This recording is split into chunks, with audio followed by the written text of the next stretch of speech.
మీ destination ఏదైనా ప్రపంచంలో ఏ మూల ఉన్నా CNN travel explore the world your వే.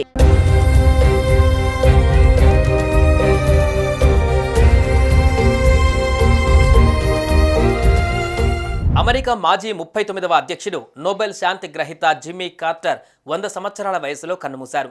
అనారోగ్య కారణాలతో జార్జియాలోని తన స్వగృహంలో సోమవారం తెల్లవారుజామున మరణించినట్లు ఆయన కుమారుడు జేమ్స్ ఈ కార్టర్ తెలియజేశారు.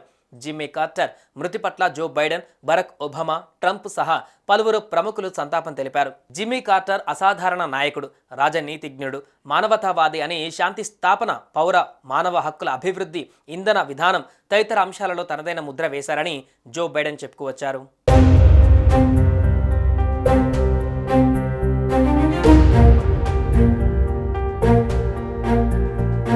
జిమ్మీ కార్టర్ 1924 అక్టోబర్ 1న జన్మించారు.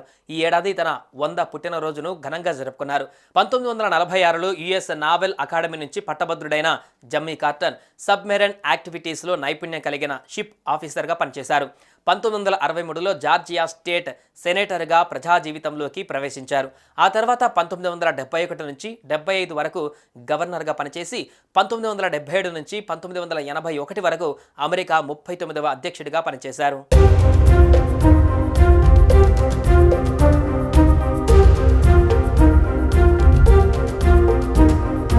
కార్టర్ అధ్యక్షుడిగా ఉన్నప్పుడు అనేక సమస్యలు ఎదుర్కొన్నారు. ఎకనామిక్ డిప్రెషన్, ఇరాన్ హోస్టేజ్ క్రిస్టియన్ సహా ఆయిల్ ఒప్పందాలు వంటివి ఉన్నాయి. 1978లో ఇజ్రాయెల్, ఈజిప్ట్ మధ్య పీస్ ట్రీటీ, క్యాంప్ డేవిడ్ ఒప్పందాల మధ్యవర్తిత్వం వహించడంలో కీలక పాత్ర పోషించారు.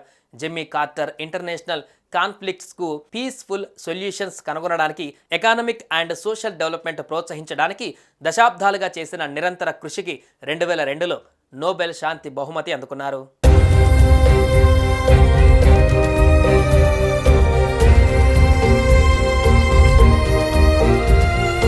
జిమ్మీ కార్టర్ గత కొన్నేళ్లుగా క్యాన్సర్ మహమ్మారితో పోరాడుతున్నారు. ఆయనకు 2023లో స్కిన్ క్యాన్సర్ అయిన మెలనోమియా వచ్చింది. ఈ వ్యాధి కారణంగా బ్రెయిన్, లివర్ దెబ్బతిన్నాయి. కార్టర్ భార్య రోసల్లిన్ 96 ఏళ్ల వయసులో మరణించారు.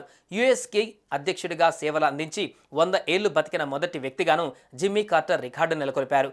కార్టర్కు అధికార లాంఛనాలతో అంత్యక్రియలు చేసేందుకు ఏర్పాట్లు చేస్తున్నట్లు వైట్ హౌస్ వెల్లడించింది.